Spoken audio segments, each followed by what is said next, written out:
श्री श्री सतगुरुदेव महाराज की जय। प्यारी साध संगत जी, आप जो ये सतगुरु जी के दर्शन कर रहे हैं तो आइए सतगुरु जी दे मुखारबिंद तो संत ज्ञानेश्वर जी जो कि महाराष्ट्र के बहुत बड़े संत और योगी हुए हैं, और भक्त नामदेव जी की साखी और मुक्ता भाई का चमत्कार सुनते हैं। उस चीज को सरगुण समझे, सरगुण और निराकार न समझे तो निराकारता है ही, असली सच तो ही है। तो मर्जी ज्ञानेश्वर ने उनको क्या बोला, फिर वो मिले नामदेव को मिले तो क्या बोला उन्होंने? इन्हां दा मेल होया ना आपस में। नामदेव उस समय दे होंगे। अच्छा जी। संत ज्ञानेश्वर ते इकट्ठे यात्रा च किते गए ने, इन्हां दी कहानी हैगी है। अच्छा। वो पूरी कहानी तो फिर लंबी है, देखने वाली। वो सरगुण दे पा सकती है, ये निर्गुण दे पा सकती है। संत ज्ञानेश्वर जी, हाँ जी। निर्गुण दा ज्ञान फिर नामदेव ने इन्होंने कराया जी। सरगुण न मानते। सरगुण भी होए, निर्गुण भी होए, कलाधार जिन सगली मोय। ए है निर्गुण आप, सरगुण भी होई, कलाधार जिन सगली मोय। कलाधार के सारे रूप बना के सारी मोहित कीती हुई है, सब पढ़ के बैठे।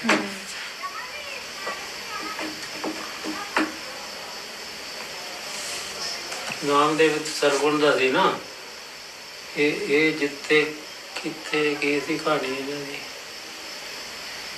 ये तो हर वेले रब दे असर ही चलदा सी भी रब हुण जे प्यास लगे तो रब ही दो पानी तां पीना है। इदां दा सी भगत नामदेव।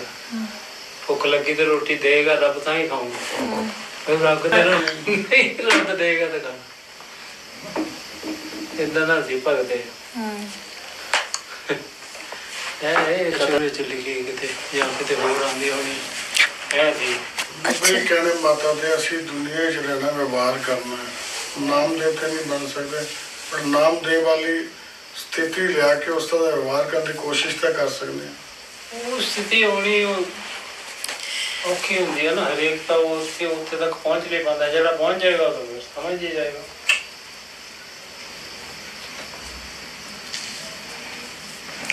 इकट्ठे गए नहीं किते नामदेव ते संत ज्ञानेश्वर जी। उत्ते प्यास लगी, खूह आया, खूह दे हुण थल्लों पानी लियाना पैंदा, नीवां सी। ये तो उत्ते बह गया समाधि ला के भगवान दा ध्यान करन, भी भगवान प्रगट होणगे, मैनूं पानी पियाणगे। बाकी ने अपनी हिम्मत की, पानी किसी ढंग नाल लिया तो पी लिया।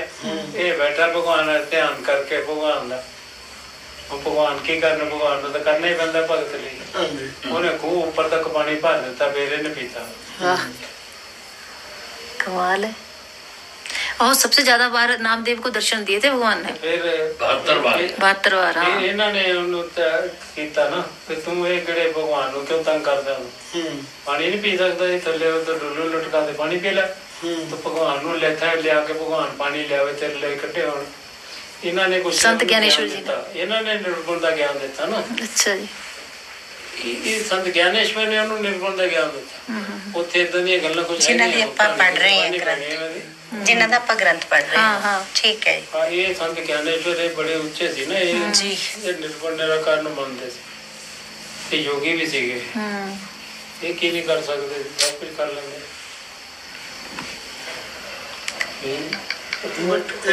महाराष्ट्र वाले किसी निर्गुण का ज्ञान फिर इन्होंने कराया संत ज्ञानेश्वर। इन्हों भी मतलब नामदेव के गुरु ही समझो हो गए। सतगुरु कह दो, सत जड़ा परमात्मा का ज्ञान था इन्हों तो ही होया। बाकी सरगुण की भगती वो करते ही थी, भगत भगवान को प्रगट कर लेना, इदा करते थे सरगुण ने। महाराष्ट्र डिस्ट्रिक्ट हिंगोली, महाराष्ट्र च कई संत हुए ने। हिंगोली है जी, उतों का पंडरपुर का रहने वाला। पंडरपुर भी होया, पंडरपुर दे नामदेव, पंडरपुर दे है ना नामदेव जी महाराज। ओथे देवरा फिरे नामदेव दा ही है ना, देवरा। हां, देवरा फिरे। मैं भी जाके आया दर्शन। महाराष्ट्र ने बाबा जी ने किसी देवता का रूप दिता, अंदर देखा। किसी देवता का ही कहते सी, किसी देवता का ही रूप हैगा, ओदा ही रूप धार के आया। रब ही मनदे सी राम नामदेव नूं, ओनू ज्ञानेश्वर नूं। संत ज्ञानेश्वर कोई इन्हां दी हिस्ट्री भी तगड़ी है। हाँ जी, हाँ जी। सारे भैन भरा सारे ज्ञानी सी। हाँ जी, सारे ज्ञानी सी, सारे योगी भी थे, ज्ञानी भी। ज्ञानी सारे कोई नहीं घट। बड़ी इन्हों की हिस्ट्री बड़ी तगड़ी, बहुत तगड़ी हिस्ट्री। मैं जी दीवार चला दी थी ना महाराज इन्होंने। हाँ, ये दीवार में तोड़ के ले गए थे, दीवार के उत्ते बैठे कहते चलो चल वो को पवन वो चांग देव नहीं आया थी, चांग देव ने चांग देव, हाँ वही चांग देव वाली। चांग देव ने लेटर लिखा, कहते खाली लिखता मैं छोटे ਨੂੰ ਕੀ ਲਿਖਾ ਤੇ ਕਹਿੰਦਾ ਇਤਨੀ ਉਮਰ ਕੋਰੇ ਹੀ ਰਹਿ ਗਏ। ਉਹਦੀ ਭੈਣ ਕਹਿੰਦੀ ਛੋਟੀ, ਉਹਦੀ ਭੈਣ ਉਹਨਾਂ ਨੇ ਕਿਹਾ ਸੀ ਕਿ ਉਹਨੇ ਕੋਈ ਗਊ ਨੂੰ ਦਿਖਾਇਆ ਉਹ ਲੈਟਰ, ਕਹਿੰਦਾ ਇਹ ਤਾਂ ਕੋਰੇ ਦਾ ਕੋਰਾ ਹੀ ਹੈ। ਕੋਰੇ ਦਾ ਕੋਰੇ ਨਹੀਂ। ਫਿਰ ਉਸ ਤੋਂ ਬਾਅਦ ਉਹ ਨਾਦੀ ਪਈ ਸੀ ਤੇ ਕਹਿੰਦੇ ਤੂੰ ਗਾਵਾਂ ਨਹੀਂ ਨਾਦੀਆਂ ਦੇਖੀਆਂ, ਗਾਵਾਂ ਮੱਝਾਂ ਨਹੀਂ ਨਾਦੀਆਂ ਦੇਖੀਆਂ ਤੇ ਮੈਨੂੰ ਦੇਖ ਲੈ ਕੀ ਹੋ ਗਿਆ। नहीं वो तो वो थे सुखदेव जी। आगे जो, हाँ जी महाराज जी, ये जो विसोवा नाम का जो व्यक्ति था वो उनको बहुत तंग करता था। जो ज्ञानदेव जी थे ये इनको सबको बहुत तंग करता था। एक बार ज्ञानदेव की बहन ने पूछा मुक्ताबाई ने अपने दोनों भाइयों से कि आप क्या खाएंगे। तो एक भाई ने कहा कि मैं तो मीठा चिल्ला खाऊंगा, एक भाई ने कहा कि मैं नमकीन चिल्ला खाऊंगा। तो बहन ने बड़ी प्रसन्नता के साथ कहा हाँ मैं दोनों भाइयों की इच्छा पूरी करूंगी। लेकिन जब वो देखा, उसने घर में, किचन तो थी नहीं, जब घर में देखा तो जिसके ऊपर वो चिल्ला बनाया जाता था वो तवा उनके पास नहीं था, क्योंकि बिसोवा ने मना कर दिया था। बिसोवा नाम का एक व्यक्ति था जो उनसे बहुत चिढ़ता था, वो उसे उस गांव में रहने भी नहीं देता था। तो उसने उनको, कुम्हार को मना कर दिया कि तवा बनाए ही नहीं जिससे कि वो खरीद सकें। तो थोड़ी सी गुड़िया मायूस सा हो गई, तो मुक्ताबाई मायूस सा हो गई। तो भाइयों ने पूछा कि बेटा क्या हुआ। तो उन्होंने कहा नहीं कुछ नहीं, मैंने चिल्ला बनाना था आपके लिए लेकिन उसका प्रबंध नहीं हो रहा है। तो ज्ञानदेव जी बोले अच्छा ये बात है। बोला ठीक है, देखो मैं अब ना उल्टा होता हूँ, मैं उल्टा होके बैठूँगा और तुम मेरी पीठ के ऊपर जो बनाना है बनाओ, इतना तो मैं गर्म कर सकता हूँ। तो ये सारी बातें बिसोवा सुन रहा था, खिड़की में से छुप के बस उनकी बातें सुन रहा था। तो जैसे ज्ञानदेव जी उल्टे हुए, उनकी पीठ गर्म हो गई, क्योंकि वो तो बहुत बड़े योगी थे, वो अपनी बॉडी को गर्म भी कर लेते थे और ठंडा भी कर लेते थे।